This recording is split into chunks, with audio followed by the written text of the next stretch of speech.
Hello, good morning. My name is Diego. Welcome to another video. As you might notice, we got another addition to the family. Little cockatiel there. She's a female. No name just yet. So you're gonna hear a little clittering and clattering back there. Anyway, today's video is gonna be the aftermath of getting sober. How to continue to be sober. How to deal with relationships and friendships as requested by Autumn. I hear you. So, personally, it's very difficult to make the hard choice of separating yourself from people who you know are continuing to abuse substances, are continuing to follow that path of self destruction. When you make a decision to stop, you actually have to cut ties with certain people, and it's very difficult to do. It's not something that comes easy. You might have known a friend for many years, 5, 10, 15 years. They might even be a childhood friend, could be your best friend. But in order for you to separate yourself from substance or a specific one that you struggle with or have temptations with, it's not very helpful to have someone that comes around who's on that substance. One second. It's not very helpful to have someone around who's trying to push you back into that. Even their presence and their activity within that will trigger you, tempt you, and make you basically want to relapse. Talk to me, Ty. Good, bro. I'm shooting a video here, bro. Let me call you right back. No, you're good. Sorry about that, guys. Everything's filmed live. I don't know how to edit videos yet, so I can't edit that out. Anyway, so you need to actually separate and isolate yourself from those behaviors and the people who practice those behaviors. And it's a very difficult choice. It could even be a family member, but remember that you cannot save anybody until you save yourself. So if you wanna swim rather than drown, and you have people around you that are drowning, and they're grabbing your shoulders so they can float, you're just gonna end up sinking.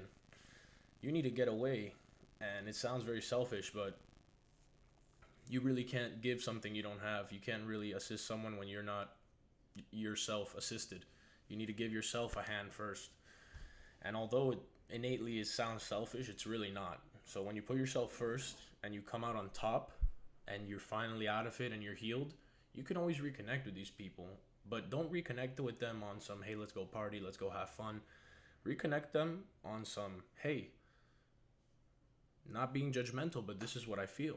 I've had to isolate myself because of this situation, and I highly recommend that you find this path as well. You want to share things that helped you, you want to share things that healed you, and when you share those things with the people you love that are also struggling with those things, those abuses of substances, you actually start spreading that light, you start spreading that love, and that's God's love. Remember, God teaches us to love ourselves, take care of ourselves, as we take care of our neighbor, as we take care of our mother, our father. Honor your parents, don't covet your neighbor. So these things are very important. So that's a brief little video. I'm actually going to be dropping a follow-up video as well on how to deal with despair. So I find myself sometimes also falling to despair. How do you guys deal with that? I honestly, I want to know, how do you guys deal with the feeling of despair when you start feeling like what you're doing is not enough, like when you start feeling like there's 1,000 steps ahead of you and you just feel overwhelmed. So that's going to be the next video. This was a brief little 4-minute video about a quick little subject, and like I said, guys, it's not going to be easy. I've had to cut out a lot of friends that I've known since elementary school, and I'm a better man for it, and maybe one day I'll retouch positions with them and try to shine a little bit of my light on them. Not my light, the Lord's light. But through me, I'm his conduit, I'm his prism. I enhance the light. Now, that's what all humans can be. They can be enhancing or they can be darkness. So, whether you want to live in the light or in the dark, that is your choice. Such is free will. Anyway, guys, tell me some names I should drop. Drop some names in the comments for Birdie here. I'm still contemplating names. I'm thinking about Balthazar. I'm thinking about Lima. So let me know, guys. Have a wonderful morning. Go out there and conquer, all right? Put a smile on your face and stay jolly.